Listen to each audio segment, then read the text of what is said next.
Welcome to Grounded Guidance, a casual space for conversation with curiously intuitive minds as we explore fascinating topics that stretch our edges to think differently, live aligned with the pathway we are choosing each day, and propel us to move through life with a new lens on the world. Each week we will explore in this space ideas that may challenge conventional thinking, encourage us to be intentional with our thoughts and actions, and grow through conversation with each other and with you. Join us.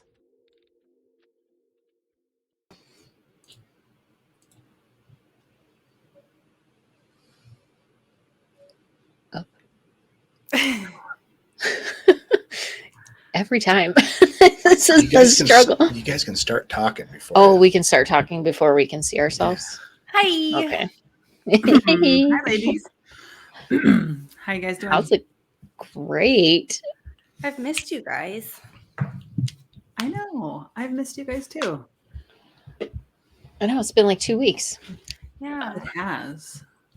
I'm ready for an exciting chat about soulmates. Somebody said something, is this going to be marriage counseling?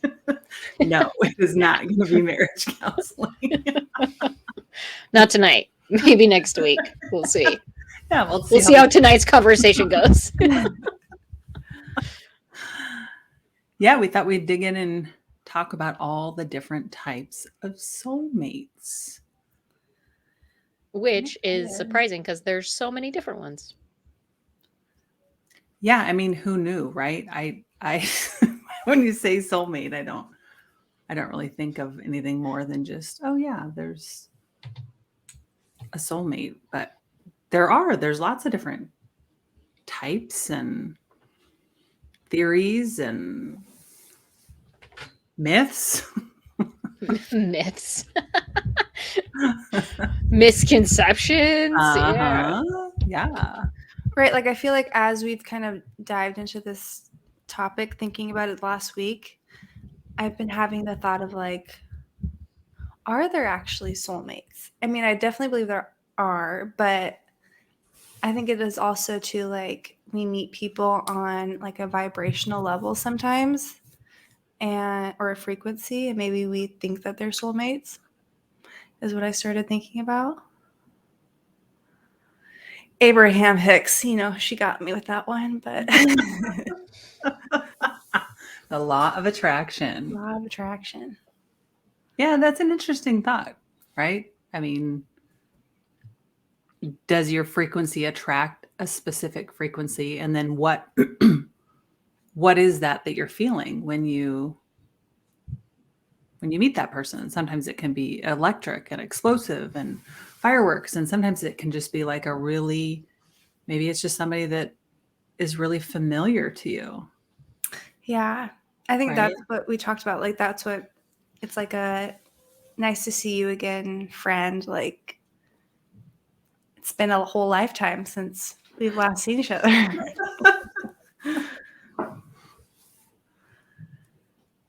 Yeah. But like, really, what is the definition of a soulmate? I mean, so when I was researching this, right? Because I feel like I know what a soulmate is. I feel like I've felt that feeling before.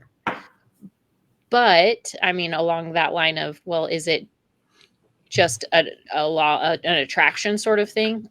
Or is it actually souls mated together? But when you look at the definition, or when I looked at what soulmates are, it was all of those things that you just said, right? Like somebody who feels familiar, somebody who you can sit in silence with and be completely comfortable, like somebody who understands you without even having to explain yourself. Yeah. All of those sorts of things. But I feel like you can have those moments with so many people in your life.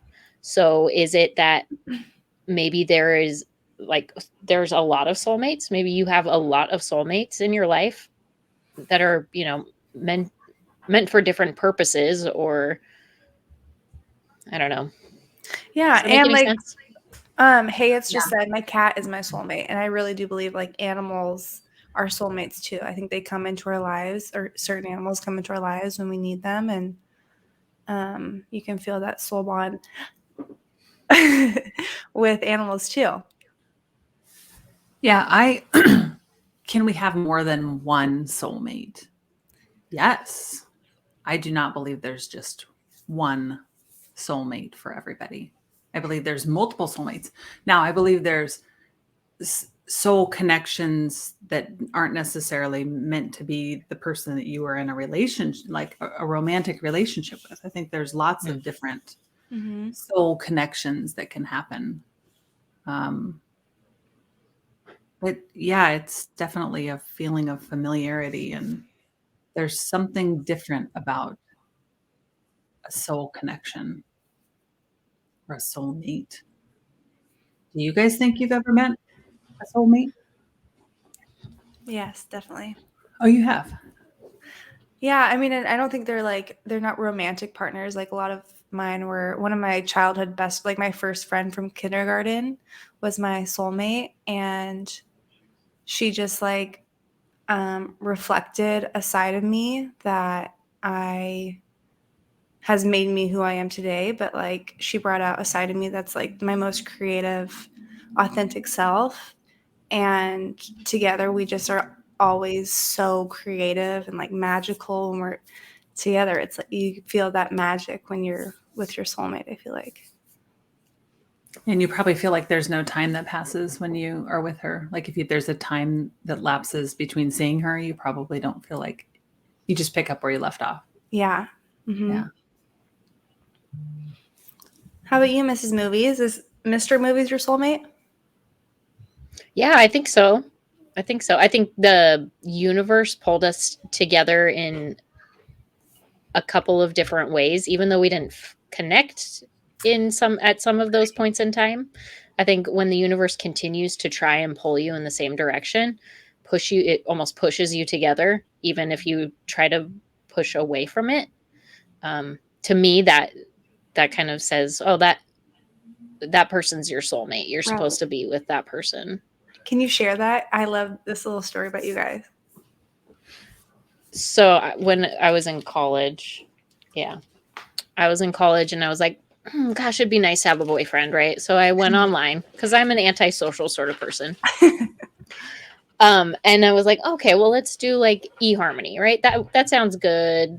A nice guy would be nice to meet. I went on eHarmony, flipping through guys. I matched with some guy. I was like, okay, cool. I reached out to him to see if he wanted to chat or meet up or something, and he just hardcore never contacted me again. I was like, wow, that's cool. Shame on him. and then like years later, right, probably 3 years later actually, Yeah. when I went down to hang out with you, Karen, and you helped me set up a Match dating profile, because I did the eHarmony thing for like 3 weeks, went on like a date and decided, yeah, I don't want to do this. That doesn't sound great. And so like fast forward 3 years later, ready to start dating again, and you helped me set up my profile, and like on Match, you're flipping through some people, you're like, this is a nice guy. I think you should, poke him or something and reach out. And I was like, I don't know about that one, right? Like, you're like, he's got a dog. Anybody who's got a dog's got to be a good person. Okay, fine. So we poked him, and then later Eric and I connected, and then it wasn't until I didn't look him up on social media after on Match, because I just wanted to have an authentic meeting with him for the first time. We went on our first date, and then after our first date, I was like, okay, I'll check his social media just to see, a little bit more about him.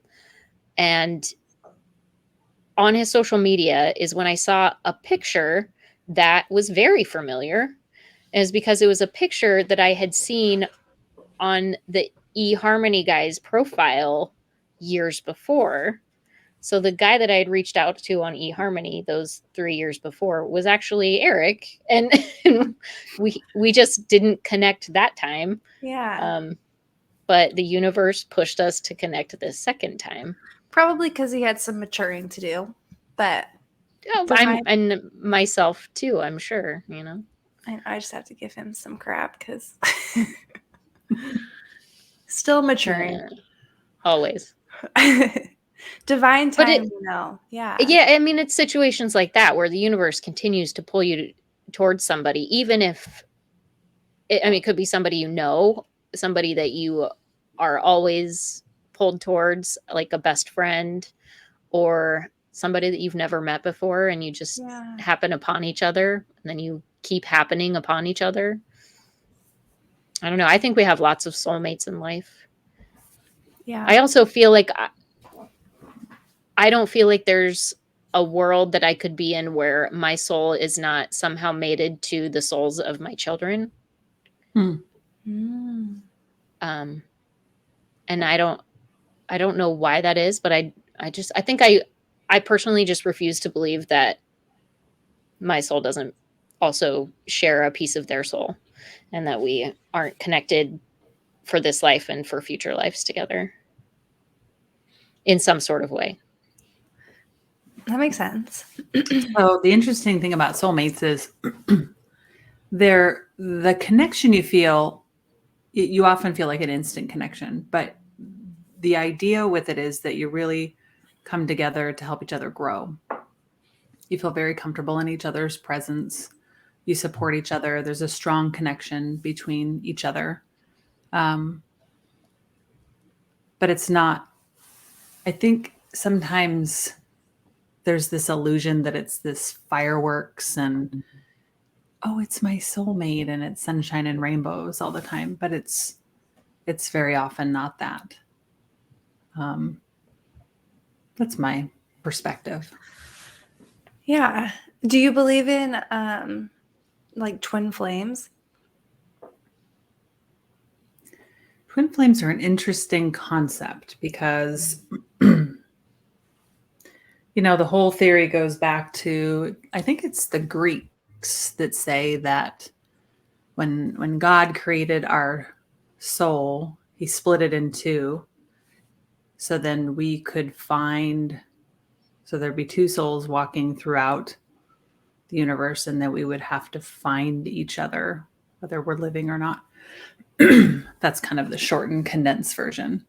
And so when you do connect with your twin flame, it's a very different connection. Feels like completion. It feels like you are completed. Yeah, in a it's way. a mirror. You feel like you're looking at yourself. You feel like it's a mirror to you. Do you guys feel like you've met your twin flame? No. Maybe I don't know. Oh, you have, yeah. I think maybe I'm delusional, but I think I did.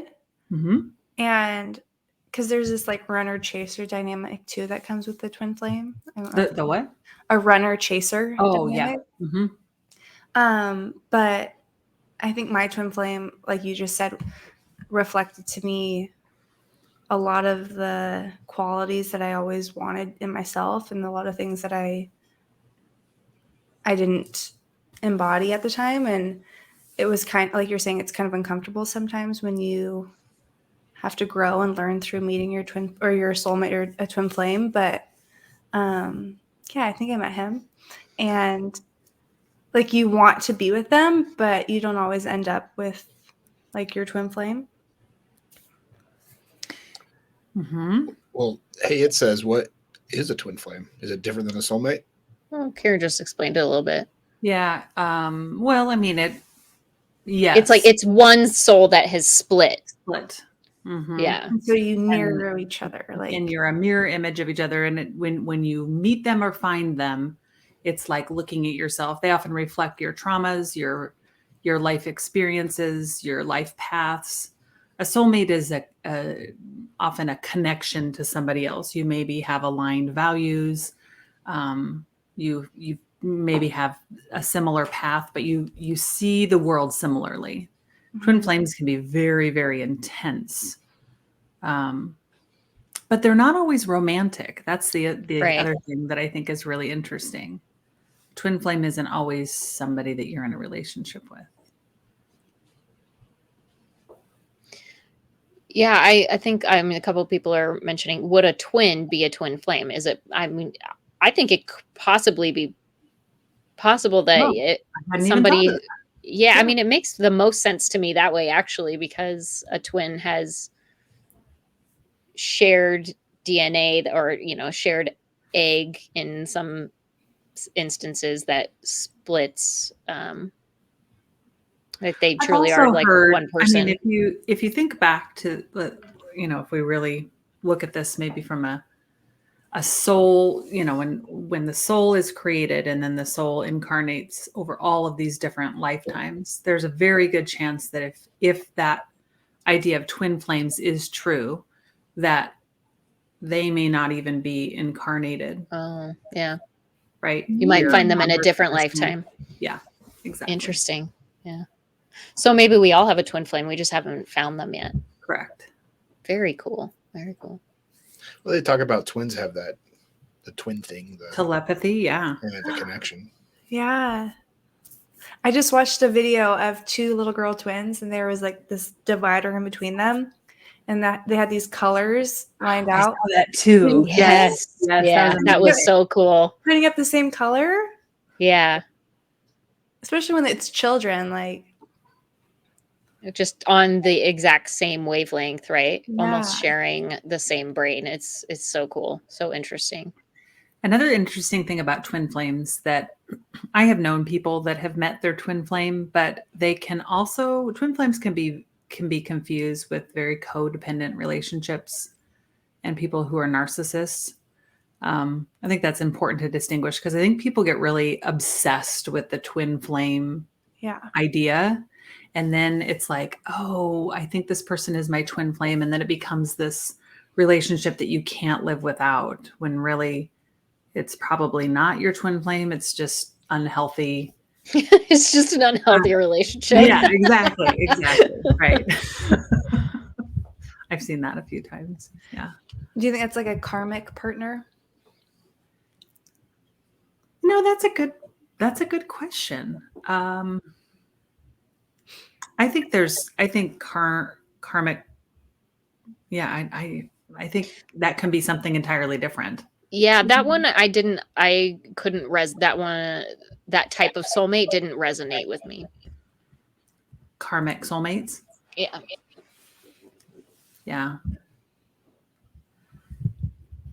What do you know about karmic, Karen? That we may have in some, prior lifetime, there's the cause and effect that has happened in a prior lifetime has come forth in this lifetime, that's put somebody in our path that is playing out a pattern to work through. Mm-hmm. Like a lesson? Yeah. I have actually had that with a few people, but I think that this can cross the line with past life soulmates as well. I think that's kind of an interesting concept, like who you've spent past lives with and then recognizing them in this lifetime.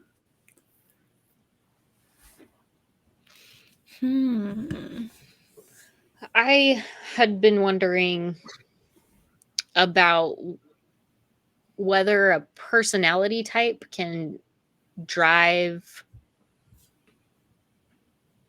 somebody's feelings towards the concept of soulmates more or less. So like, I personally am very introverted, so I don't engage a lot with a lot of people. I don't connect with a lot of people.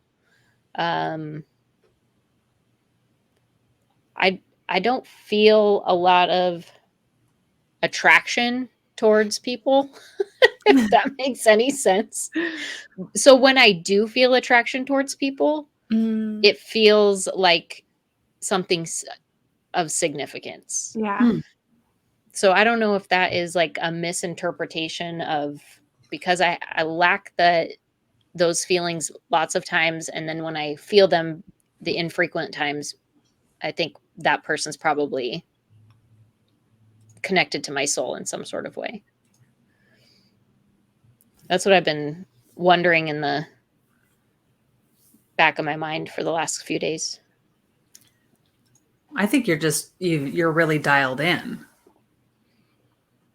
You've just got a really like keen meter about who, rather than assuming that everybody is your soulmate, Right. you're able to say, okay, these specific people I feel connected to on a soul level.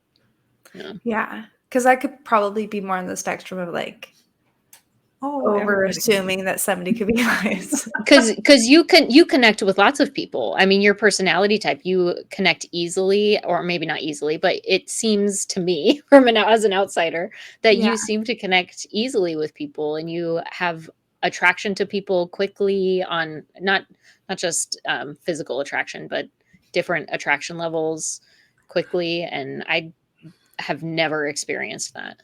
So I understand what you are saying now. It makes sense now. So does your personality type, whether you're introverted or extroverted or draw a lot of people to you or not draw a lot of people to you, are you able to have a different perception of whether you have met your soulmate or you have lots of soulmates? That's interesting. Yeah. It was just a wondering. I don't think there's an answer to it. It just, Well, we like to wonder. Wondering. yeah. What do you think, Irk, About what? about soulmates? I have one. She's in the density. Do you have any other soulmates? She's right up there. Have you ever considered? Well, we talked about it the other night. I think my daughters are. Mm. I feel like we're kindred souls. So It was the cutest conversation. We were just You getting have ready with for. them? We were getting ready for dinner one night, and we were just chatting, he and I, about soulmates, just a little bit, and we were mentioning about the kids, and our oldest pipes up and she goes, soulmates, tell me about that. like like she was like, tell me about that, like that sounds interesting, I want to know more about that. Like it was the first time she had heard the word soulmate, and she heard us talking about it, so she was like, oh, this is interesting, what does all Curious this about mean? it. Yeah. She's Yeah. so smart too. I know, it was so funny, made me laugh. So Ryan Barron says, can your parents be soulmates? Yeah. Definitely. Yeah. I think it's also important to know that your parents might not be soulmates, and that's okay too. no, Yes. was Ryan asking, like, 100%. Yeah. as in his two parents, or like is he a soulmate to his parents? Like we were talking with our daughter. Yeah. So Could go both ways. Parents can be soulmates with each Oh, other can or you be not. a soulmate to your parents? Yeah. Yes. I feel like, yes, absolutely. I feel a deep soul connection to my mom, and actually to my dad as well, which Mhm. surprises me. I wouldn't have ever said that before he died, I don't think, but since he died, I feel a much deeper soul connection to him now than I ever did before. You know, that's really amazing soul growth if you think about it, right? Because we get so caught up in our humanness when people are alive. But then when you can see things from a soul perspective after somebody passes, it's really, that's like big leaps in your soul growth. Yeah.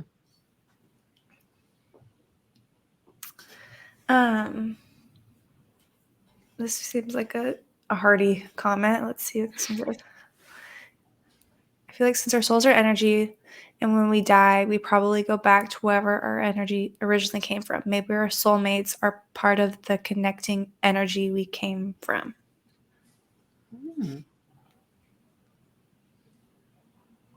same stardust. Maybe. Yeah.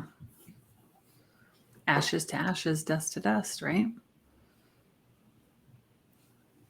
Maybe it's just along the same lines of when you were mentioning earlier your energy wavelengths, right? A soulmate may just be an energy wavelength that matches yours. And that kind of fits that a little bit, right? Maybe soulmates all, you sit on a certain energy frequency level, and anybody who matches that frequency level is part of your soulmate, or it could be a soulmate. You think I you don't. think I that don't could be agree a with, thing? no. No? I don't agree with Okay. that.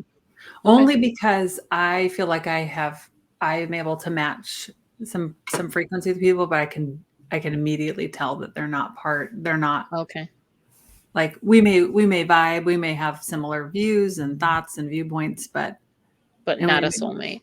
right. Okay. It's almost like, do you feel like the soulmate is like a family feeling? Well, Like how could you describe the feeling more? There are soul families, right? Soul There are. families, soul Mhm. groups. That's how it feels to me, Kim. That's kind of how it feels to me. People that would meet the marks of being in my family, I kind of feel like could be soulmates. Like Karen's one of them. I mean, she is my also my physical family, but Yeah. you know, I feel like you are a soulmate of mine. Yes, likewise. I think soul families are maybe there's more like kindred, like it feels like family, but then you kind of wrestle with this thing in your head, right? That, oh, it's not my actual family. You know, they're not usually, well, sometimes they are by blood, but not always, right? There's a real familiarity. My college roommate is definitely part of my soul family. There is just this kindredness, and like no time has passed when I see her or I talk to her. There's just this deep level of love and support that I just don't feel from a lot of other people. So Yeah, that, like yeah, an understanding. yeah, and under a deep understanding. Yes. Soul families, you feel safe being vulnerable. You're not afraid to be yourself. I get that one. Yeah. They make you feel like your life has purpose.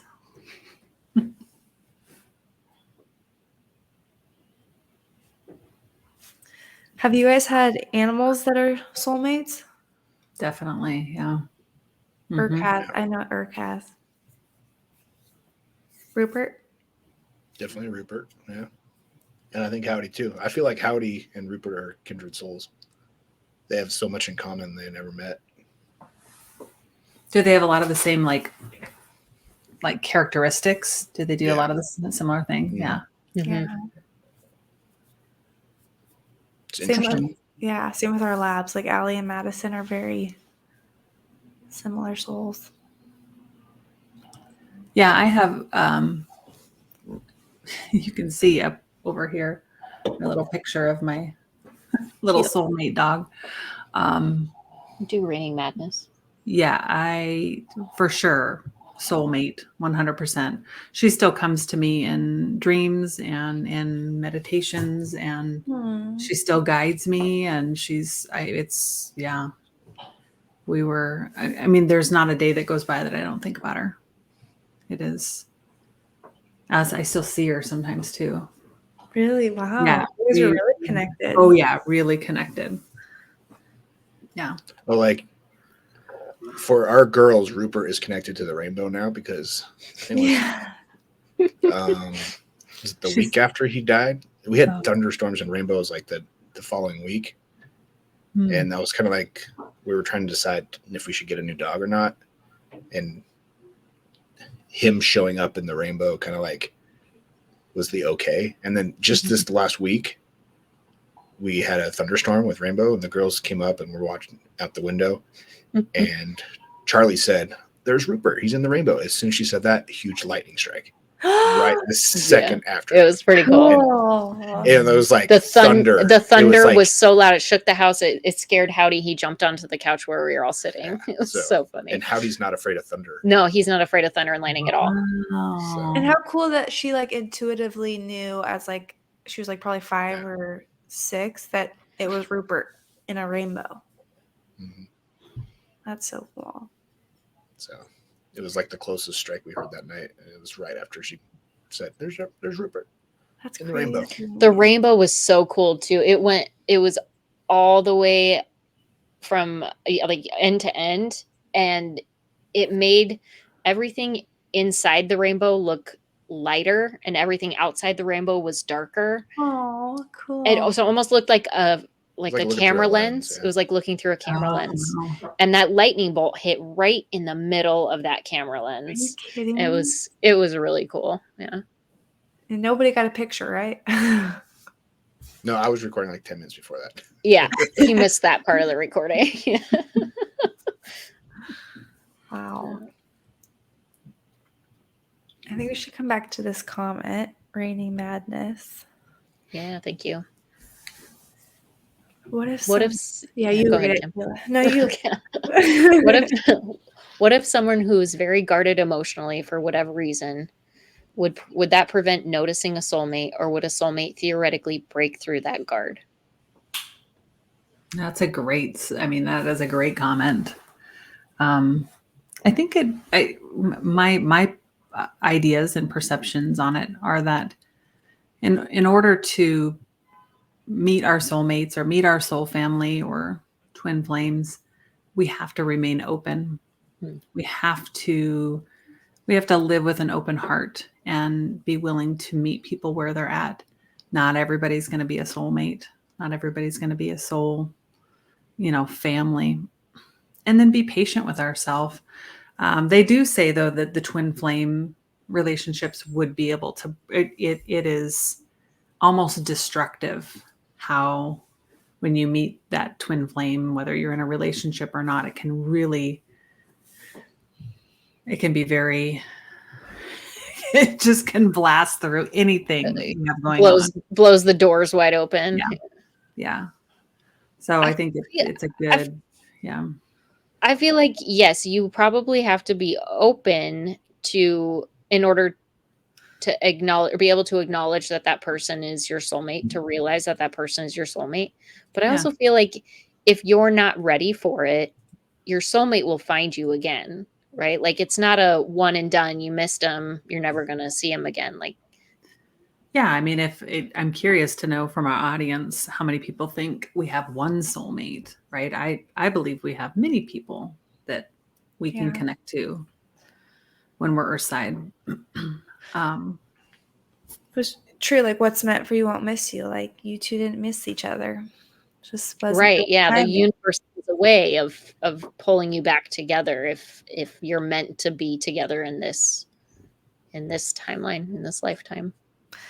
Actually, this goes back to my childhood best friend, who's my first soulmate.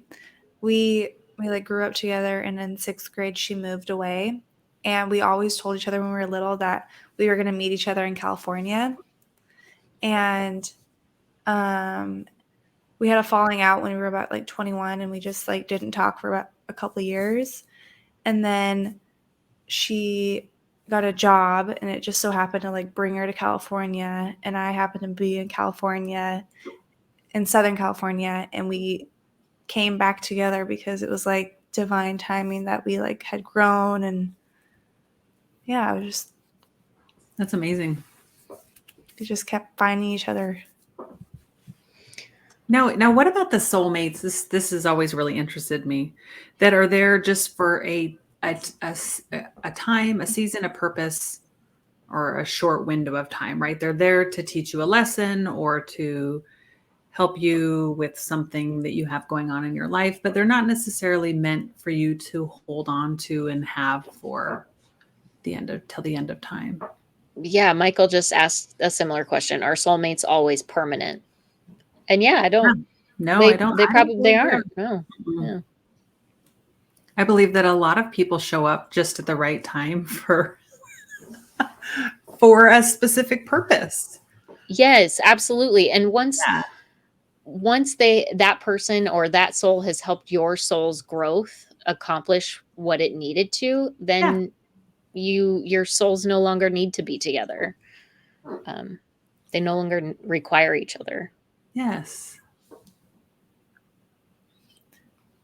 I love that, though. I love that we can expect the best from these other souls that are out there, right? That there are people on our path that are willing to show up for us.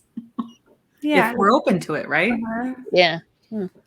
They come in and teach us a lesson about ourselves, help us grow.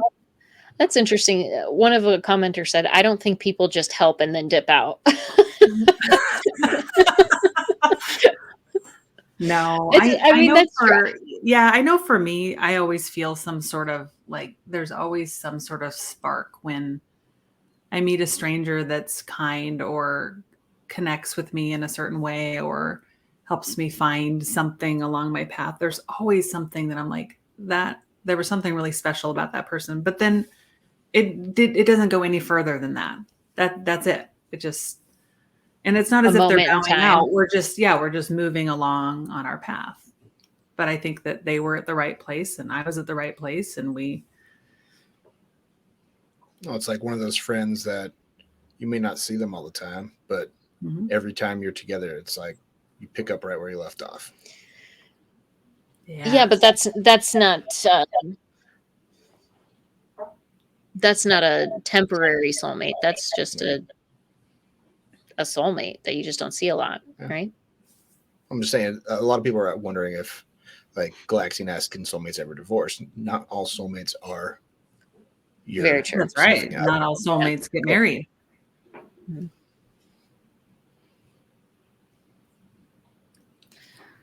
Yeah.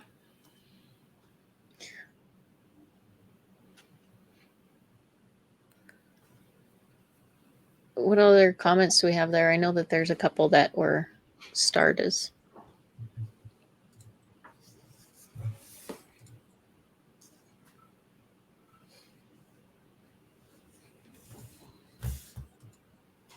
Want to show Dave? Yeah, there we go. Thank you, Kim. Do we have soulmates or just people we get along with and care about, so we stay with them? And if it doesn't work, we try to find someone else that we get along with.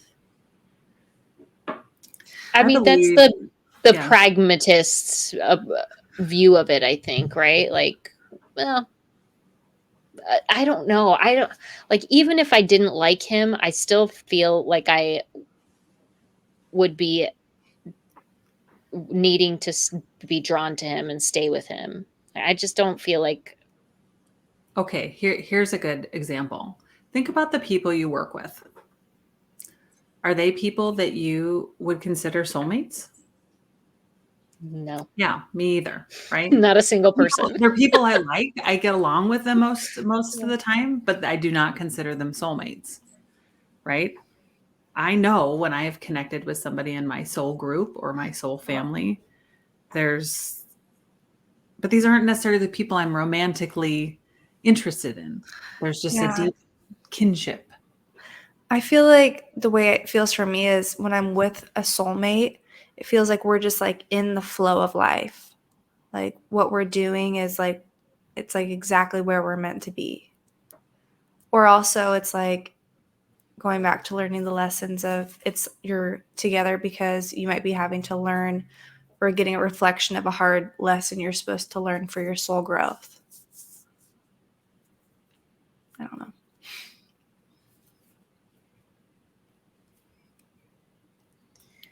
Michael S. says, isn't God the soul bearer? I think that's after Ryan asked, what about God being a soulmate? I personally feel that God has placed our souls together, right? He's the divine that decided that these souls belong together in some sort of way. So, and same with like my kids, like he is the one that said, your soul is going to be a good fit for these two souls. Mm-hmm. So you will go there. That's just my personal opinion on it, though. How about, like soul contracts?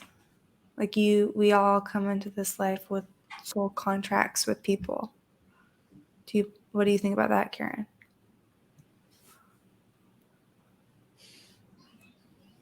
Like we are meant to come into this life with a specific person to work through specific karmic debt, that kind of thing. Kind of, or like they say like you choose your parents so that Mhm. they can teach you certain lessons in life to set you up for who you're supposed to be, I guess. Whether it's good or bad. I do believe that to be true. Yes. Mm-hmm.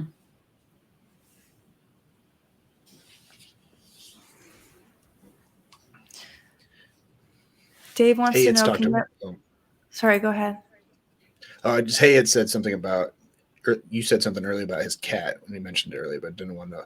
Animals can have it. We just talked about like my dogs having soul connections with yourself. So yeah, pets, I believe dogs and cats and anything that's been long domesticated. Yeah. Like Horses.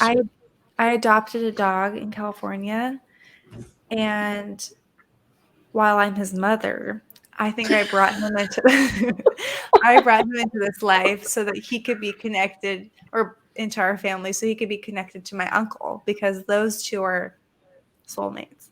Mm-hmm. Wouldn't you guys agree? You think? I've never thought about it before. They do have a really intense connection.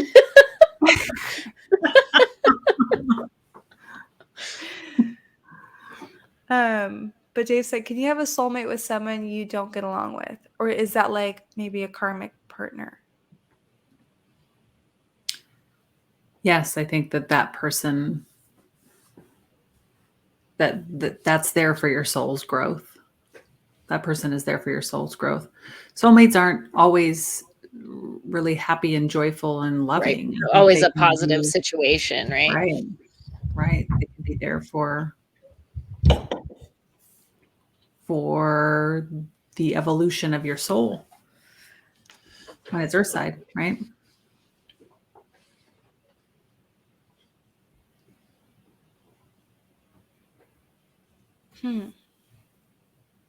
How about this one? This is more other side of things.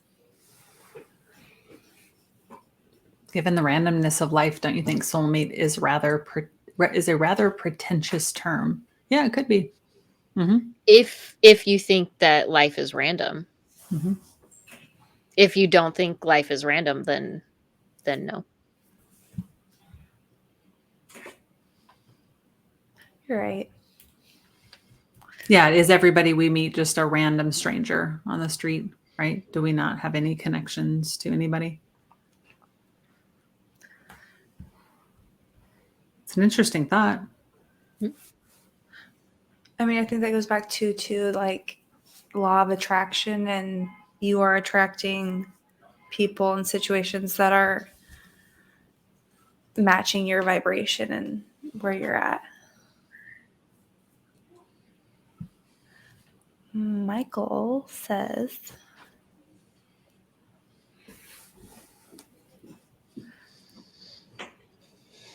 I wonder if everything is already planned out for us and it's up to us to figure out. As we go through life, yeah. I guess I would put that back to you. What do you think? Yeah. That's a deep philosophical question, really, Mhm. more than anything. And I think when we look at our struggles and the things that we struggle with and the points in our life that are hard, it's easy to say, to be pitiful on the things that aren't easy, when really sometimes the perspective of this has been planned out for my own soul's evolution is kind of a different way to look at it.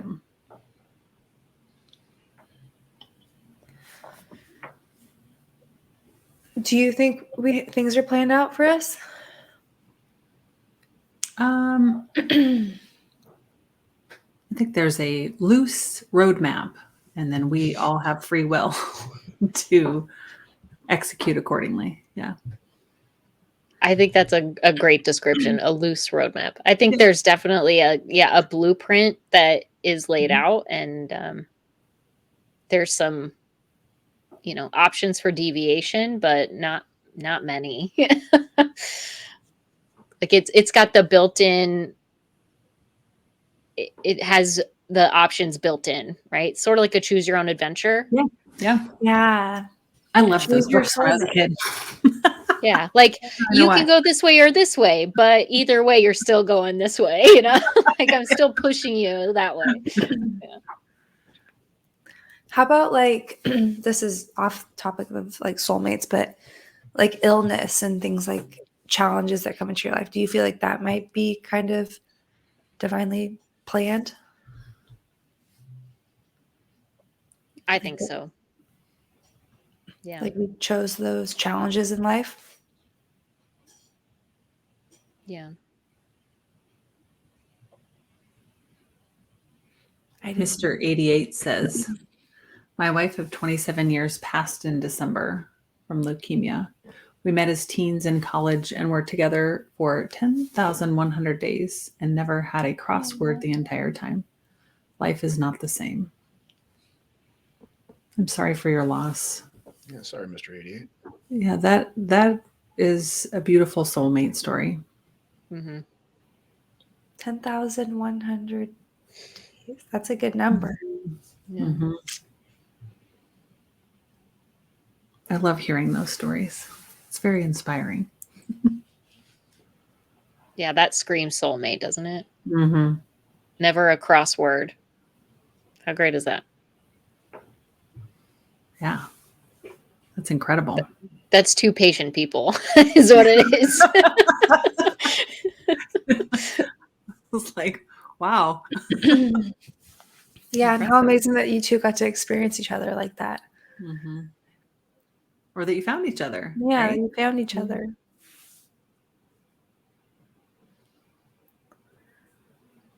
Yeah. So what about romantic soulmates? That's the one everybody always thinks about, I think, when we talk about soulmates. Well, we know that you two are romantic soulmates. I know we're soulmates and we Yeah. are romantic, but I don't know that we were brought together specifically for the romantic part. I think that might just be a serendipitous sort of situation. I guess I don't know. I feel like I am a soulmate to him in a way that is also not romantic. Mm-hmm. If that makes sense. I don't know. That's like your best friend. Yeah, for sure. Like I feel like even if we weren't together married, that I would still, I don't know, need to be with him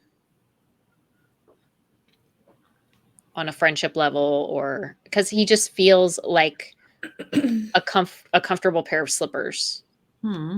Right? Like you put them on at the end of the day, you're like, this is what I've been waiting for all day.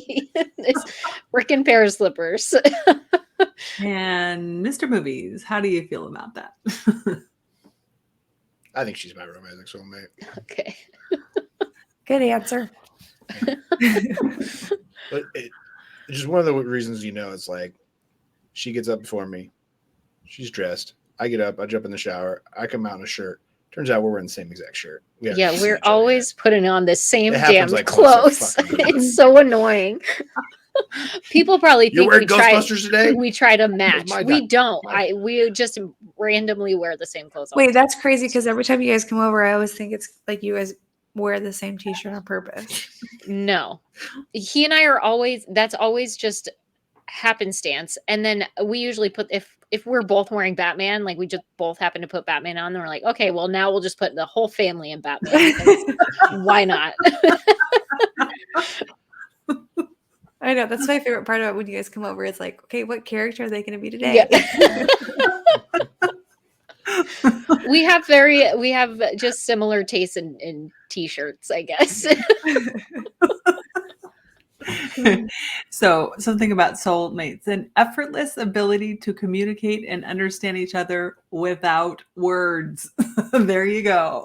My mom and dad were like that too. They would, without talking about it, come home lots of times with the same like takeout for dinner, right? Like they both got KFC. Nobody was communicating with each other about who's getting what for dinner, but they both had KFC. You know, like just random shit like that. They were always doing Don't that. you think though that like, okay, for the skeptics that are listening, don't you think though too that's also being on the same Routine. intuitive wavelength as somebody, right? Yeah, You've lived yeah. with each other. You You know their understand. patterns. Yeah, exactly. Yeah. I mean, absolutely. I For a don't know, skeptic, picking the that's what it same could be. food. That seems weird. That seems. We can't ever agree on what to eat for dinner. So the fact that they were always picking up the same takeouts is just shocking. So you guys would just have double meals that night, or like? Yeah. Two We buckets just of chicken. Let's go. Okay, I guess we're having KFC tomorrow too. Okay, so what about this soulmate question? So if you're soulmates in this lifetime, do you believe you spent other lifetimes together as soulmates? I think yes and no. I think it depends on the soulmate. And did you spend it in the capacity that you're spending it in this lifetime? Your husband and wife in this lifetime. Did you spend it? Oh, Eric and I specifically?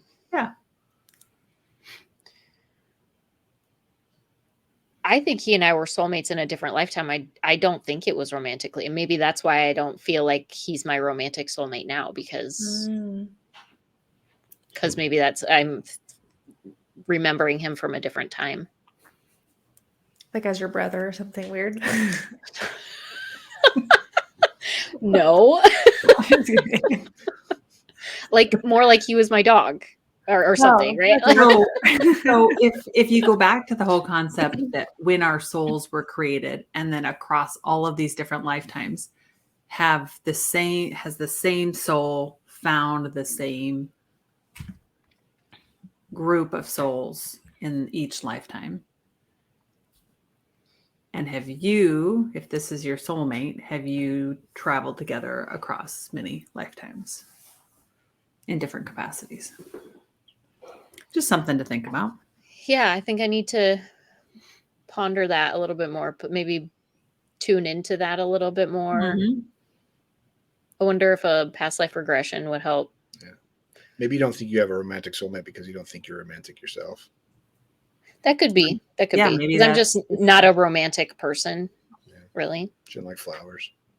I hate flowers. She doesn't like gifts.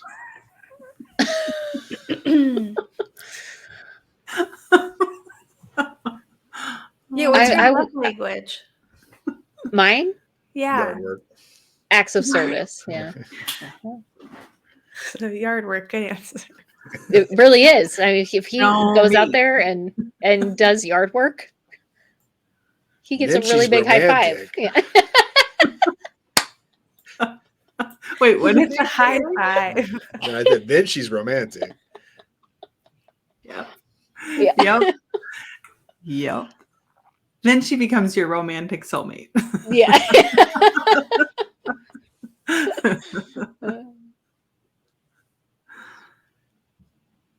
That is too funny. Is your husband your soulmate? You know, we were talking about that this week in preparation for this episode. We have spent many lifetimes together. But I don't know. I don't know. I have conflicting feelings about soulmates. If you think you've spent several lifetimes together, yeah. Would that not be your soul spending those lifetimes together? It's not your physical body spending those lifetimes together. Right. So what would it be other than your soul? I don't know. I think somebody said this in the comments earlier.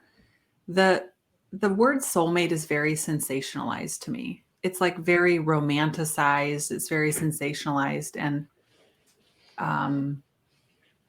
yes, my husband meets all of those soulmate qualities, right? There's this deep kinship. There's this, really deep level of understanding, familiarity. But But soulmates just doesn't feel. You just don't like the word. I You don't just like don't the like word, the yeah. word. Yeah. Mhm. Because that if you say he's meeting all of the qualities of a soulmate, you've Mhm. spent several lifetimes together. Yeah. Probably most lifetimes. So Probably that most, yeah. so you don't like the word, but that's a soulmate. Almost Mhm. by definition. We are definitely in the same soul family. Mm-hmm. So when you met him, what was that feeling like? Like a familiarity? It was immediate familiarity. Immediate. Yes, I knew immediately that there was something familiar about him that I could not put my finger on. I could not understand what this feeling was. Yeah. Was that the first time you had felt it? That feeling? Yes. Yeah. Hmm.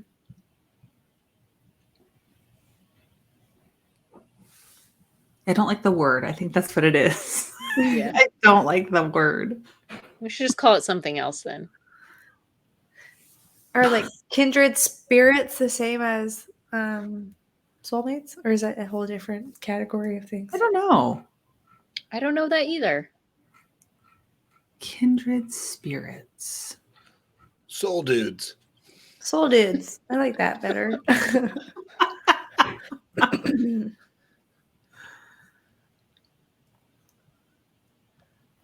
Soulmates are confused with soul connections. That's an interesting comment.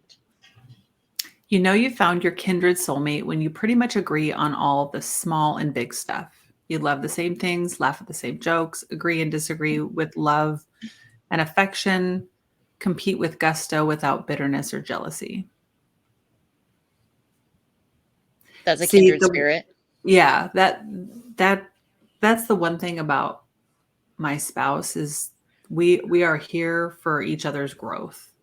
That is this is a growing lifetime. For sure. We don't agree on everything. We don't laugh at the same jokes. But I understand the sentiment though. Yeah. Like I don't like 90% of the things that he likes. I don't laugh at Mhm. his jokes because I think they're horrible. Hilarious. But there's this deep rooted kinship Mhm. and understanding on this grounded soul level that is really, I don't know. But I do know that he was a brother in a past life. I do know that. Oh, So he feels sometimes he feels that way to me. Mm-hmm. Like the annoying older brother. Uh-huh. So yeah, where Carla says, "Can your soulmates annoy the hell out of you?" Yes. Yes. Absolutely. They know exactly how to do it. Yeah, they know maybe better than anybody how to push your buttons. Yeah. Yeah, they're brutally honest. And also, like, you might keep repeating the same lesson with that soulmate until you learn it in a lifetime. Does that make sense? Yes. Yes. So you just get to be annoyed over and over again until you in multiple decide lifetimes until to your learn. soul figures out that that it can deal with it. I think so. Can your soulmate annoy the hell out of you? Yeah, I definitely 100%. Yes. Soulmates have your nuclear launch codes. Yes, Dave. Yeah. Yes. 100%. But I do believe that soulmates are not always here for they're here for your growth. They're here to reflect to you where your nuclear launch codes are. I really believe that. Mm-hmm. Yeah. But like Mr. 88 said, it can be, many wonderful years together without a crossword. It can be both ways. Mm-hmm.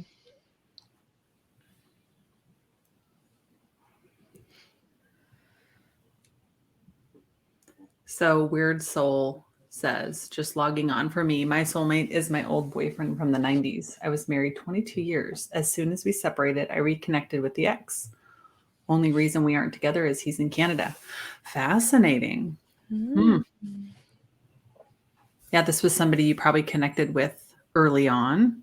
You went separate ways, and now your souls have always been connected.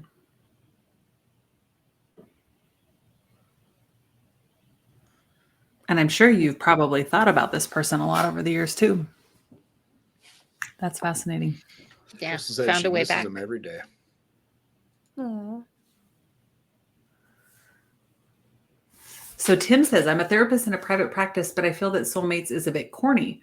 Journeys that are shared with love and understanding is important. Hence, I have 11 soul folks so far. So soul folks, not soulmates. Soul folks, is that the new term we're using?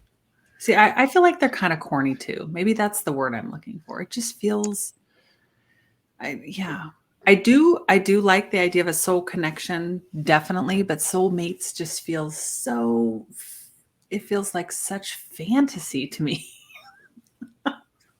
It's like how you trap your high school boyfriend. We're soulmates. Right.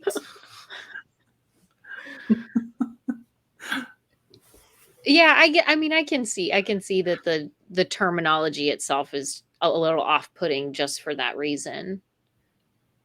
But we're all talking the same thing. Call it by Yeah, so whatever call a name you spade a want. spade. Sure, we can call Yeah. it soulmates. Sure. Soul connection. I mean, I like that. I think I maybe like that better than soulmates, a soul connection. So, what about people you've met that are definitely in your soul family? Your souls are familiar to each other. You find each other in each lifetime and you reconnect. They're not necessarily your family by blood. Hmm. Do you know who those people are? Or have you met those people? I've never thought about it before, so I don't think I've met those people before, or I never thought about it that in Yeah. that context before.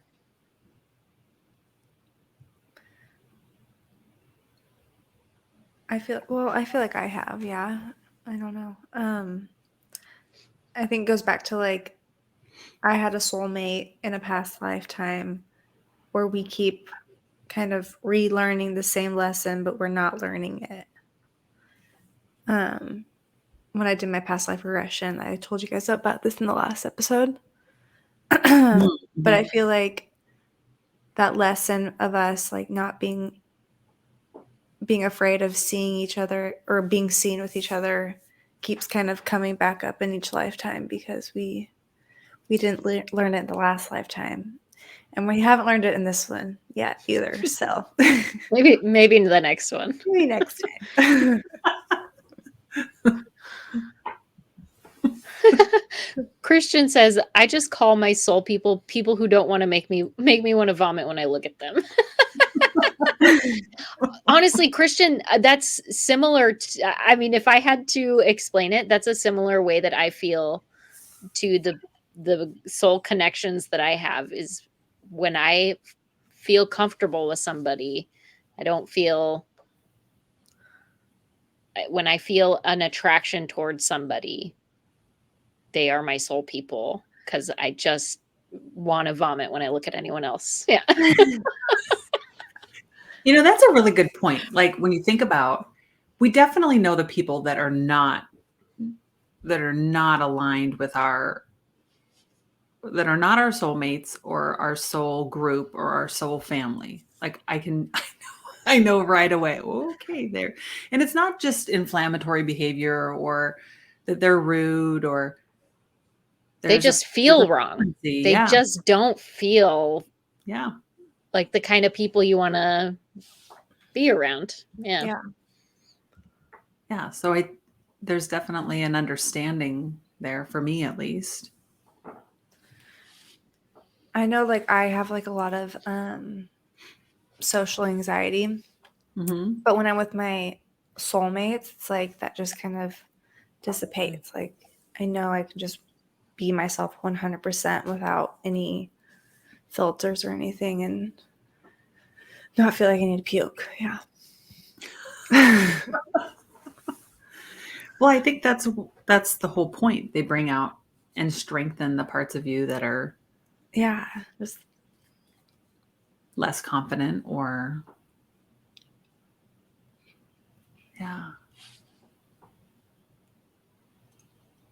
I have a woman that I took a class from. It's probably been about 2 years ago, and I was just really drawn to her, and I didn't really know why, but she just like was so comfortable for me, and she was just like a warm hug. I've never even met her in person. Oh, sorry. somebody's banging the drums. Like a warm hug. I love that. Yeah. Yeah, like a warm hug. And come to find out, I reached out to her when I was going through some hard things with my medical, things that were going on medically for me. And she wrote back and we connected, and she had gone through the exact same thing that I had gone through, but had only told like 3 or 4 people. And it was like our souls had like, I knew there was a reason she was so familiar for me, because like it is just like so uncanny. The things that we have traveled in this lifetime. I mean, we couldn't be more different, but our souls are connected. It's just really fascinating. It's really fascinating. But she's just a very special person to me. And I love when I can connect with somebody like that. It doesn't happen very often, but yeah, anyways, we had almost experienced the same thing. And she's like, I haven't told anybody this, but now it makes sense why you're telling me, because I'm supposed to tell you about what I've gone through. Oh, wow. Yeah. That's cool.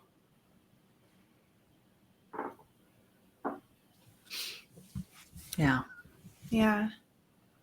I think soulmates too are also like people that you can sit in a car with for like 8 hours or whatever. Oh, well, that could be a whole nother discussion. Road trips with people. I don't know. There's some people I really like that I think are a part of my soul group that I don't think I could travel in a car a really long time with. Yeah, Tim O said something like that. Soulmate equals someone you can sit in a room with in complete silence and be okay with that, because it's not words, it's feelings. Aw, that's a good one, Tim. Yeah. I think it's almost more than feelings. It's energies, right? I mean, that's a weird thing to say, but the feeling doesn't even have to be there. It's just, it's beyond. It's yeah. Whatever is not spoken into the space between you, and it can be filled with this uncomfortable silence and this knowing. You don't have to say anything. You don't have to speak any words. There's just a knowing. A knowing. That's a good one. Knowing. Yeah.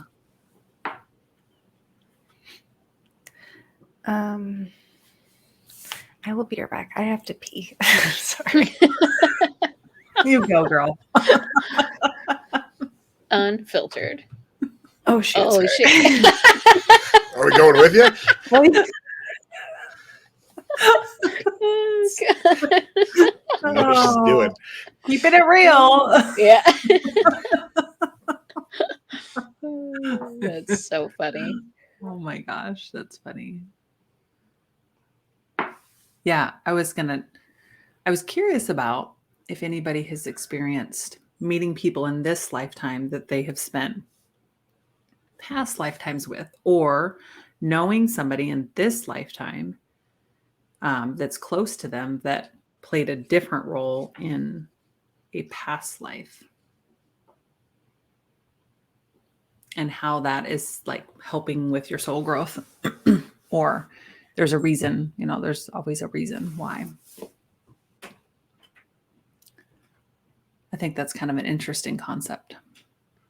I know. I wish I had spent more time, I don't know, thinking about or tuning into past life sort of things. I haven't had a lot of moments where I feel like, oh, this seems like something I've done before in a past life sort of situation. Mm-hmm. I'm curious for you, Kayla, your mom, how do you feel like your mom and you have been connected in prior lives? Because you have a really special kinship. I just feel like the things she says I understand even when I don't understand them. Does that make any sense? Without words? You can understand without words? I don't know. I feel like I can read her pretty well, and she's not an easy person to read typically. And I don't know if that's just because I've spent so much time with her in this lifetime, or if it's because I can connect with her on a deeper soul level. So, like, if we get back to the idea that we choose, like, our soul contracts, and we choose our parents, do you have a good, clear picture of why your soul chose her? No, because I don't know that I see it quite that way. I don't know that I got to choose. I feel like a divine entity chose for me. I feel like there's a matchmaker, if you will, right? That's awesome. And I don't know. I was trying to watch Soul today, but Eric couldn't give me the Disney Plus password. But I feel like I know I should text you. Yeah. Oh, it's my login information. You should have texted me. We don't share passwords around here, though. We should have like a shared password keeper, shouldn't we? Netflix is starting to charge people for doing that. That's right. We don't share logins. That's right. I felt like that movie was really like good at like explaining our souls and how we come into life and Talking about Soul. Soul, the movie, the Disney movie. Yeah, that's such a great movie. Yeah. I think it really brings it down to a level that almost anybody could digest, right? Mm-hmm. Yeah. Am I the only one that like cried watching that movie? No. See, it's so relatable. Mm-hmm. Did you end up watching it today? No, I didn't get the passcode. Oh, you've seen it before, though. Yeah, it's just been a while. Okay, yeah. We were gonna watch it with the girls this week. We haven't done it yet, but that's our plan. Have they seen it? Yeah, they wanted to watch it again. They wanted to watch it again because we were talking about soulmates, and I was like, we should watch Soul again. That might make it more, like, because I fumble through things, like I don't know if what I'm telling you makes any sense. Yeah, just leave it to Disney to teach them. Good point. Just sometimes when you're talking things through, I am creating my own answer as I go sometimes, because I don't even always know what I feel or think till I start to speak it out loud. And like, I'm a visual learner, so I need to like visualize it to really see it.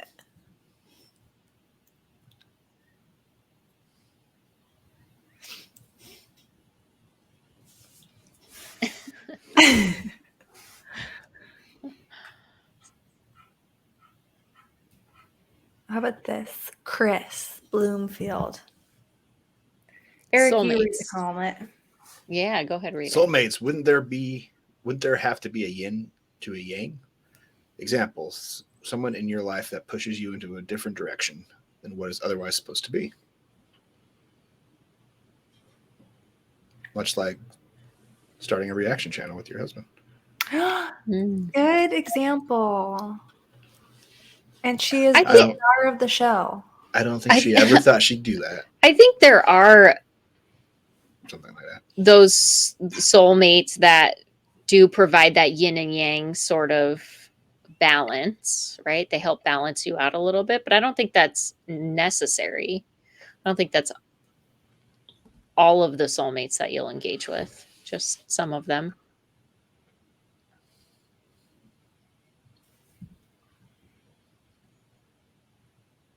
I think with everything, though, there's balance. I know with my soul partner, I bring a balance to him. He brings a balance to me. So if you could consider that yin and yang, the balance of a partnership.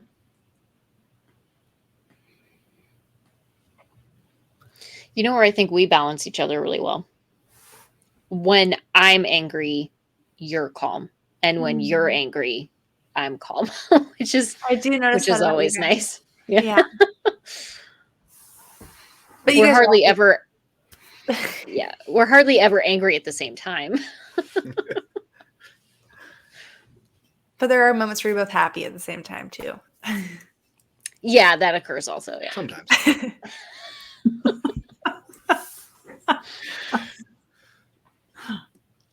But yeah, you guys definitely do balance each other's like emotional sides of things. Yeah.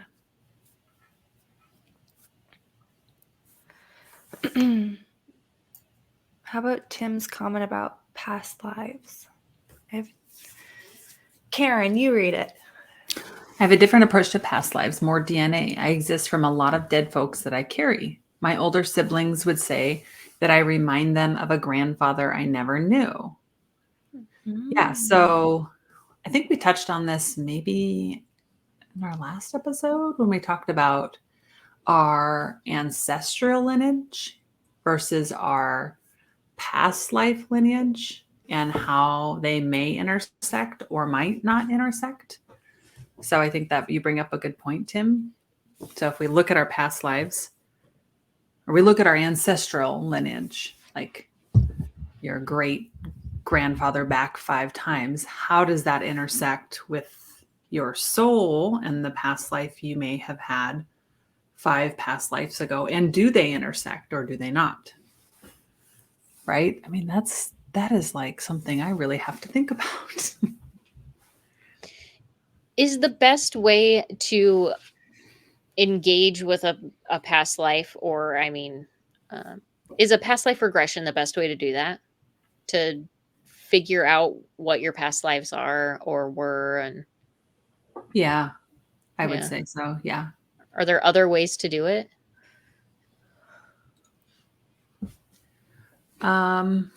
Could you do it through deep meditation if you Drugs, psychedelics. Yeah, meditation. I've accessed some past lives in some deep meditation. The challenge with that with some people is that they can get stuck in a certain timeline, right? Especially if it's a traumatic death or a traumatic something traumatic happens. And then if you don't have the appropriate person helping to move you through a timeline, it can stir up some traumatic thoughts and feelings. So it's always helpful to have somebody guide you. Karen, you said you did do a past life regression. I've done several, yeah. Mm-hmm. When you have done them, is your experience like they put you into like a Hypnosis? Yeah. And then you have to like visualize and Yeah. They take you in they take you down certain level down. They take you within certain levels. And then they have you there's certain sequences they take you through to access these different spaces. Mm-hmm. Yeah, I did the same thing, but mine was like, I feel like I'm like just making some shit up. Oh. But also the only reason I really did know that it, like when I said it, my only takeaway was the girl that kept popping up in my lifetime. That's the only thing that made it seem like it was real, because that was the only thing I could really relate to. But did you feel like what you were seeing was real, or you felt like you were just kind of like making things up? No, I'm definitely not making things up. That's it. Yeah, what's the difference? Like, how do you identify what the difference is? Is that what you're asking? Yeah, What's the like, difference between your imagination Yeah. or an actual past life recollection? yeah, I think for me, that the way that I was able to notice is when I came out of it, I was so deep. Like it felt like it was just reality, right? It felt like what I am talking to you right now. And then when they brought me out of it, I was like, have I been sleeping? Like you're so deep, and it's like living another reality. So yeah, it does kind of feel like you're making things up until I'm brought out. And that's like, wow, that was really on a different level. yeah. That is how I was able to distinguish in the times I've done it. It's not like I just open my eyes and I'm like, oh, it's very tiring too. Yeah, but you're also like more tapped in, so I feel like it's probably easier for you to visualize it and get connected. But for somebody who's a little bit more, yeah, that's a good point. A good hypnotherapist will take you through a really solid induction yeah, that will help you with your visualization, and it wouldn't be just doing this with your friend, right? yeah, Do this with somebody that's reputable. Yeah. They're very beneficial though. I've learned so much through past life regressions. And they're kind of fun too. yeah. Mm-hmm. Yeah, I need to do one so bad. Mm-hmm. I know. I want to I know. think I know. I think I know what my past lives, like the eras in which my past lives have been Oh, in, do but you? I don't. Yeah. Well, that's what I feel like, but I don't know. Or Or I like just how you died, like because you're I afraid of have water. no idea how I died. Oh, yeah, I mean, I guess I might have You died probably by drowned. drowning. Yeah, at some point in time. But that's like a genetic thing too. Nobody in my family Likes the water. in my immediate family likes the water. Maybe So. because we're all in the Titanic or something. Atlantis. Mm-hmm. You do love that movie. I love that movie, but I'm not drawn to that time period really, so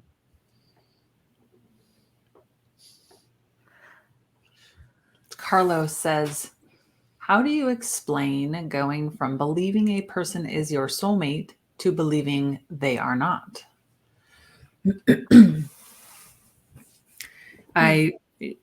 You are going to have to rely and trust on your own inner knowing. That is how I know. Usually when I meet somebody that I'm connected to on a soul level, it's instantaneous for me. I can instantly feel it. It's important not to let your emotions like cloud what's happening at a soul level, because I think there can be, especially if there's like romantic feelings involved, especially with your soulmate, like that an can really, attraction or something. yeah, that can really yeah. cloud things. Yeah, I mean, this could be like one of two things, right? It could be either you were soulmates Mm-hmm. and now your souls have utilized each other for what they needed and they no longer serve a soulmate purpose anymore, or you're just attracted to somebody, felt like it was soulmates, and then the attraction wore off and not soulmates. It's like maybe there were what you were talking about, Berly, a soul contract. Yeah. They came in for a specific Served their purpose. Yeah. Yeah, that's fascinating.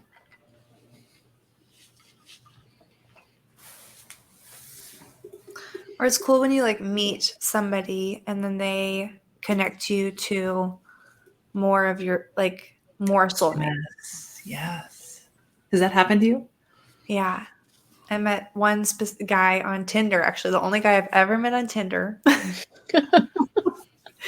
And he turned out to be one of my best friends, but he connected to me to like 3 other of my soulmates. And they're still to this day like some of my closest friends, but it's cool when it's like the domino effect of soulmates. Yeah, that's neat. Have you guys had that? No. But I think that I'm kind of like Kayla or Mrs. Movies in that I am extroverted when I need to be, but I'm more introverted. So Yeah. And I will go back to saying, like, when I met him on Tinder, I told him, I was like, I need to meet you. Like, when I saw his picture, I was like, I know this soul and I need to meet them, whether it's romantic or not. I need to meet them. And if I hadn't met him, then I wouldn't be where I am today. Oh, wow. Yeah. It's really cool. I met a woman years ago at what was it? It was like a retreat. Mm-hmm. And I knew immediately that she was part of my soul group. But I ended up not liking her at all. Like she has pushed me in ways that have been really good. Mm-hmm. Her soul is so familiar to me, but she's very polarizing. So her personality is really hard. It's like really hard to be around and really hard to feel kinship with. But I know that there's a soul reason for that. So that's a good example of it's not always love and light and the sunshine and rainbow, right? I think I've experienced that soul domino effect a little bit with your family specifically, actually. Oh, wow. Just when you're talking about Berly's family. Yeah, with Eric. Yeah. I mean, he brought me into your family and immediately I feel comfortable with almost every single person in your family, extended as well, but definitely all of you feel like a warm hug. Mm-hmm. So I feel like that, we've had some sort of connections. That's how you know somebody's your soulmate, if they're a warm hug.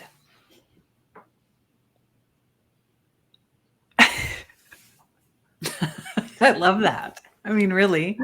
I mean, I feel like that's come up a few times. It's true. Like it's that feeling.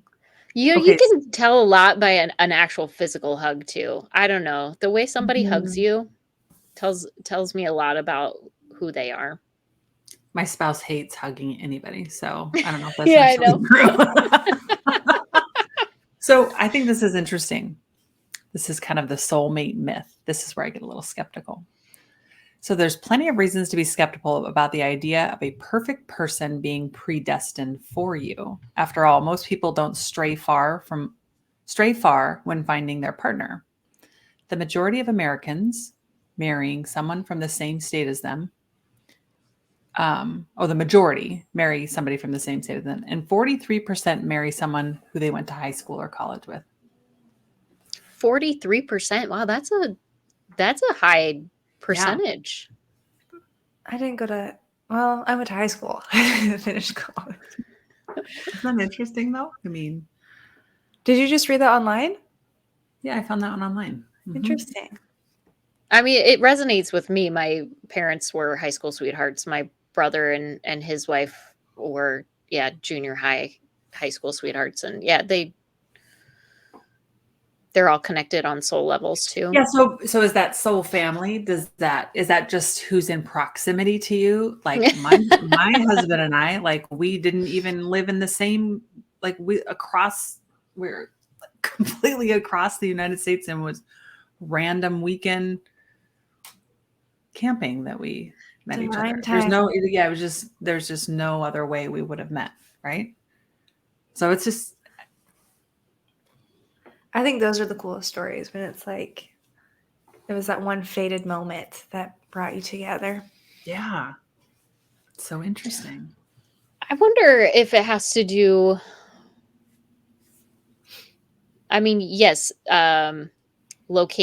convenient location is Right. helpful, right? But are similar, soul families drawn to similar locations? Right, because remember, if we talk about our ancestral lineage, right? So Mhm. you've been in the same location, and your ancestors have been in the same location for Mhm. a lot of years, Yeah, right? yeah, hundreds of And I years. don't know about Mr. Movies and Berly, but Yeah, I'm guessing you our guys have been our around. family has a surname road that's actually in between, halfway between where we're living. When we Okay, met. so you've been in the area, right, for a Yeah. long time as well. So your ancestral lineage is goes a long way back. Now, if you talk about your souls, you've been in the same place, right, Mrs. Movies? Your Mhm. family, your grandparents, great grandparents, all of them have. So, are you just predestined to be there at that place, meeting people that are a part of your soul family, your soulmates? I mean, is it? I believe that there are pods of people like that. I really do. Yeah. Kind of feels like that for me anyways. Yeah. Well, if we go back even further, we're both of German ancestry, so Yeah. Yeah.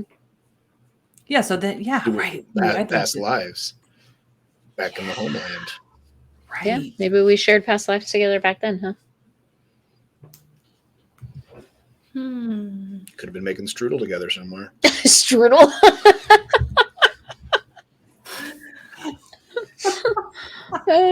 Yeah, probably. Yeah. A little Spetzel. We were just cooking up some Spetzel together on the weekend. He was probably my grandma in a past life. You never know. You know. Oh my gosh. And then this is, I know I just keep going back to this, but this is so fascinating. Does our ancestral lineage all the way back follow anywhere along our soul's timeline? I know. I'm anxious to see. Right. I mean, that is just like that blows I my feel mind. like it could because I would venture to say if I had to choose that I was in a past life of mine would have been during like Oregon Trail frontier Oh like wow. times, like post Civil War or right around Civil War when that huge migration was happening to this part of the country. And I think I was probably a part of that in some sort of way. Drawn to that time frame, it feels like something it resonates with me on so many different levels. And Mm. that's when this place would have been settled, right? I mean, Well, back. and yeah, your family are like really good pioneers. Like you're just We really, have a pioneer spirit. you Yeah. do. Yeah. Yeah, that's interesting. Yeah, that is cool when you're like drawn to like a place or a time period. Yeah. So then if you think about it, are your soulmates also drawn? Like if our souls travel with these families, and are they also drawn to the same things you're drawn to? Right? Yeah. Eric's not. No. I'm just kidding. Well, though, so that's also another thing that I wonder if that might lead people. I don't know. Kind of a defining feature of a soulmate to me is somebody you share values with that maybe you Mhm. didn't even realize you shared values with. Like he and I, we didn't talk about religion or our shared values before we really got engaged, honestly. Like we didn't really have those conversations. And it was just by fate that we happened to value the exact same things. I think our souls knew that implicitly. They just knew, oh, this is somebody who shares the Mhm. same values in life as I do. I'm meant to be with that person. It was it didn't have to be talked about.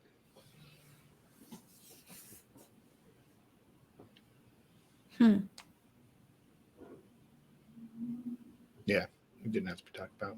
I kind of just knew. I knew we shared. It's a soulmate thing. Okay, I want to read. It's just a soulmate thing. I feel like I have a good non-soul person detector. I can tell within minutes of meeting a person if they are someone I'm going to like or if they can go fall in a ditch.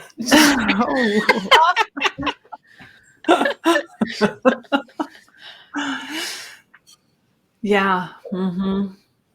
Like non-soul person as in not your soulmate. Correct. Yeah, that's what he means. Yeah. Yeah, I think that's good. I think that's the way you Your describe it. barometer is dialed in, right? Yeah, it is. His barometer is just really dialed in. Yeah, I think I that's feel right. very similar. Yeah. Yes. I think that's important, right? I mean, not everybody we meet is going to be people we align with or that are our soulmates. But I think it is important to keep refining that barometer, right? To align with the people that we, can share, a similar, and it's not always sharing, you're not always going to be the same. You're not always going to be similar. You're not always going to share a deep love for things, but I still think you can have connections, even if you don't share those things, which is also really interesting. Yeah. I have met soulmates in my meditations, like guides that have come in my meditation that have been soulmates that I have not met in the physical life yet. Cool. Yeah, that is wild. That is just wild. And then it's like, oh, I want to meet you Earthside, like I want to, but they're just exactly like they are in real life for me. They're just like a warm hug. Very Are loving, they nurturing? Earthside people? Not right now. Okay. Their souls waiting for a body. Yeah. Yeah. They often appear to me like they've maybe been here before. Yeah. Yeah. Oh, that's so interesting. Yeah, it's really fascinating. Really fascinating. Or like maybe like when you meet people in a dream and then you see them in real life. Ooh, that's happened to you? I feel like it has actually. Or like I feel like eyes, like I'll recognize somebody's eyes from like a dream or something and see them in, Wow. I don't know. I feel like that's happened before.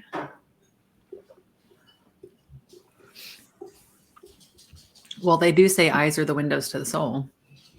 Mm-hmm.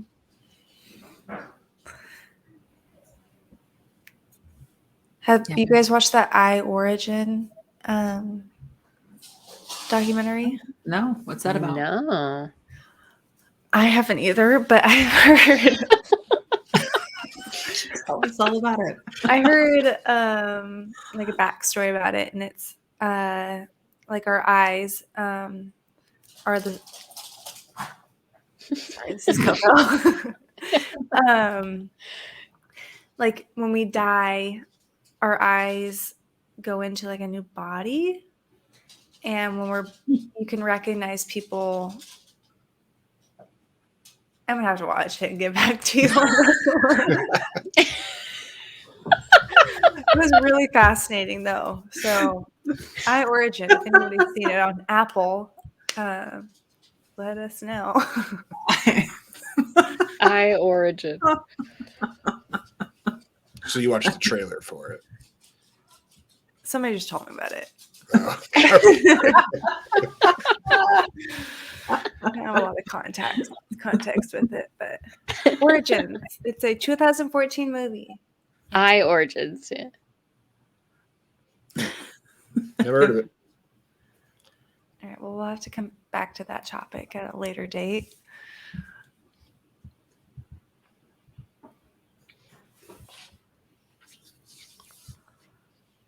So let's talk about when the physical body dies. If we have soulmates that we're meeting up with in these different lifetimes, and we die, then where does the soul go? Where does it return to? Does it return to the soul group? Does it lie in wait for the next body? I'm just curious what you guys think. Does it meet up with all these other soulmates? Like, I think it goes back up to the rest of the soulmates. I think it goes to heaven. Yeah. And then I think that that provides that soul an opportunity to become an angel. oh, Yes. Or, I mean, maybe angel isn't the right word. That's maybe the word that I'll use because I don't have another word for it. yeah. But somebody to watch over, somebody to help guide us from the other side. And then when that soul has served its purpose in guiding its other soulmates that are earthly, then perhaps it can be. Ooh, I hadn't thought about that. And then maybe it rejoins a new body and lives a new life. So do you think there's a certain amount of time that it spends in between lives guiding soulmates that are on Earth? I mean, we're getting Kind a little of. esoteric here, but It's a little esoteric, maybe a little religious in some ways. And the way that my mind interprets it all. Mhm. And again, I don't have words for everything. So I use just general terminology, but yeah, when somebody dies, they go to heaven, their soul goes to heaven and is able to then guide us and lead us and protect us as angels from there. And then once all of its soul family has crossed over to heaven, right? Once they are all joined together in heaven, that is possibly the opportunity when they have to rejoin new bodies in the next lifetime. so only the soul family rejoins? No, it could be individual souls if Hmm. they've served their purpose. And I think typically from my feeling is once all of their family has transitioned to heaven, then they have no purpose in guiding other souls. Mm. Mm-hmm. So then they can say, okay, time for the next adventure, right? And then that, I know that's how I feel. Maybe. No, I agree with that. Yeah, I think that like our people who are like my dad, for example, I really do believe he's my guardian angel now, and I feel such a sense of like protection from him now that he's like watching over me. And I know when I'm on my path throughout the day that whatever is meant to happen, it's like divinely guided, and he's like helping guide that and protecting me throughout my day. Or whenever I need guidance, I can just like ask for his guidance or his input, and the answers will come to me. And I really feel that and believe that.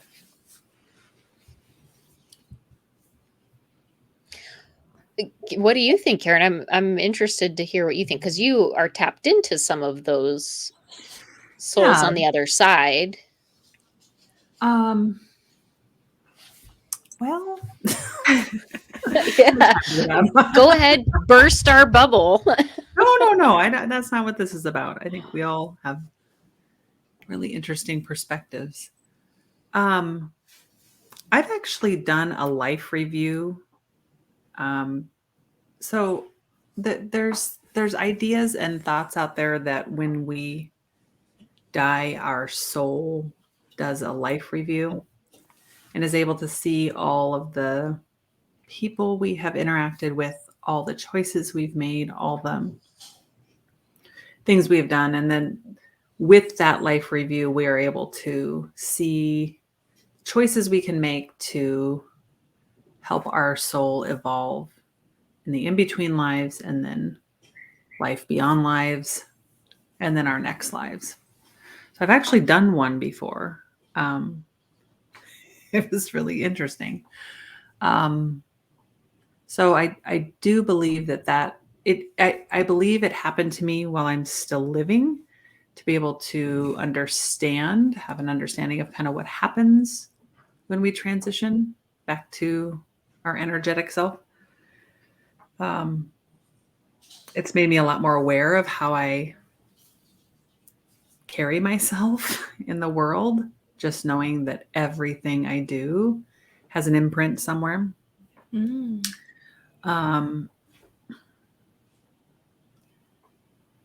I believe that when we transition back to our soul form, that we're always in this school, learning and changing and growing. And even in the soul form, we're learning. And it's only when we come into the densest part of this existence, which is Earth, we come here to learn the hardest lessons. So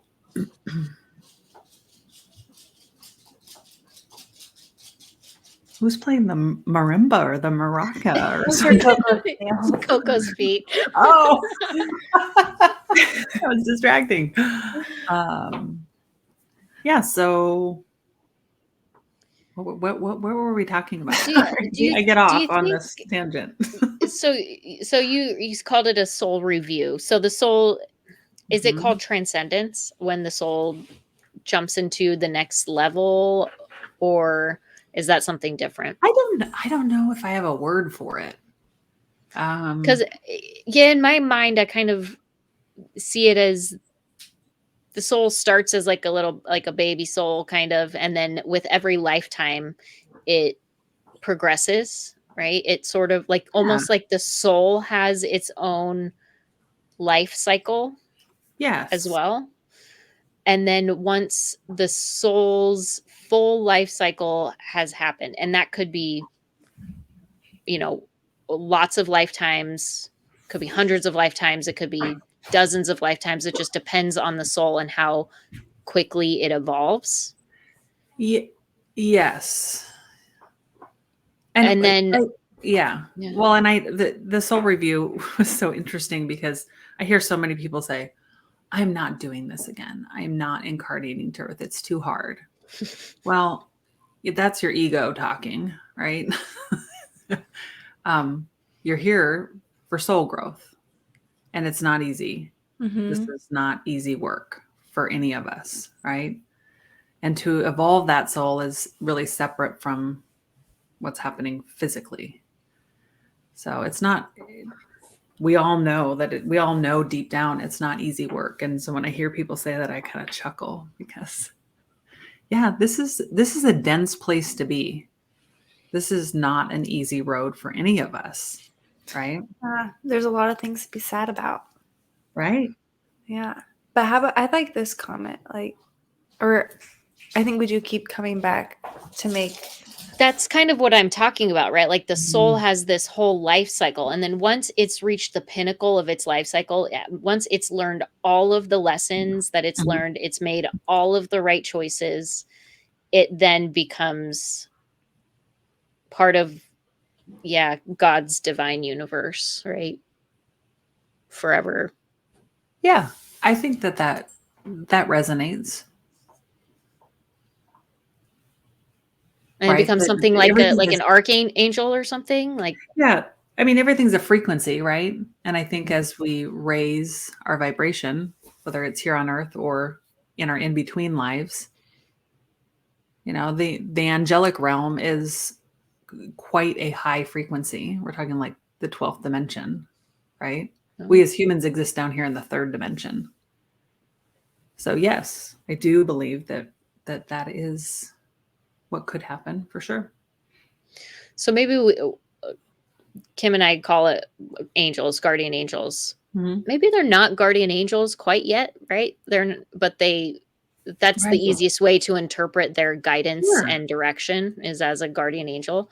But perhaps once their soul reaches its full growth, they become true angels. I don't know. Yeah, and do we see that? Will we see that? Like, will you see that in this lifetime? Probably not. Right. Right. I think our souls probably have lots of lives to live with each other ongoing. If Mhm. if you have soul, if your soul group continues on and on, or as an individuals. Yeah. Mhm.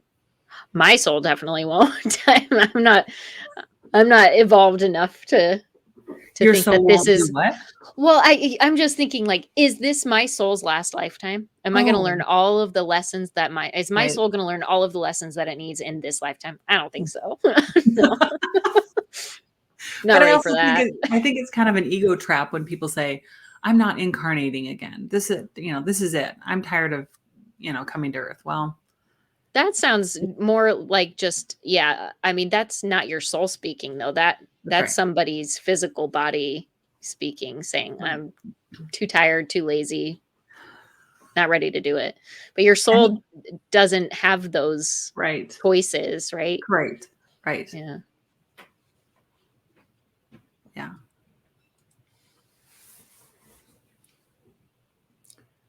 All right, let's look at Dave. Oh, Are you can you hear talking? me? Hi. I was trying to get rid of Coco's tap dancing. Do you guys think that like heaven and hell is on earth then, in a sense? Like we can experience it here as humans? Yes, I do. Ooh, I'm echoing in somebody's microphone. Maybe it's mine. Yes, I believe it's a reality we can create. Mm-hmm. Because we're having this human experience, and this is the only time we'll be able to like have this physical experience in the 3D. I don't know about that. I feel like you can only experience heaven. I think your soul can only experience heaven once it's crossed over from the physical plane. Yeah, I think it's a frequency. Yeah. Okay.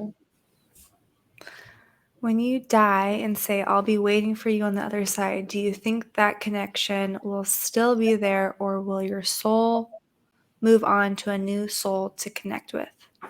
I think that goes back to the I origins I was trying to talk about. Like, I think the other side is That we didn't know understand. time. the other side's what? Doesn't know time. Mm-hmm. The other side doesn't have time or space to find issue with. So technically, the soul can connect with any soul it wants at any point in time. It's not like a either or. Isn't it all of the above? Does that make sense? Like, it's not he can either connect with my soul or that soul. It's he can connect with all of our souls at the same time because there is no time and space.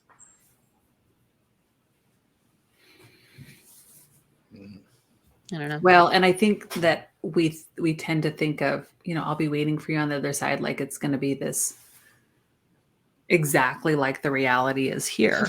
Right. It's not at all. Not at all. I mean, we have to think in terms of we are an energetic frequency when we shed our body. That's where we're at. I did do a regression once where I went into this space where I was crossing from this lifetime into where I would shed my body, like death. And the frequency that was the highest frequency in that space, because it was kind of scary.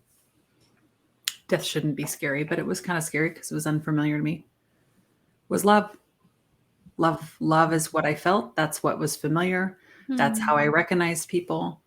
And of course, I couldn't see anything. It was just like this dark, hallowed ground.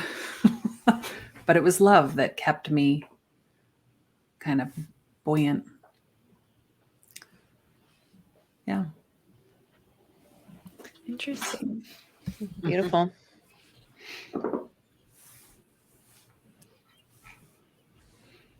Love is everything, right? Love is timeless. Love is beyond this lifetime.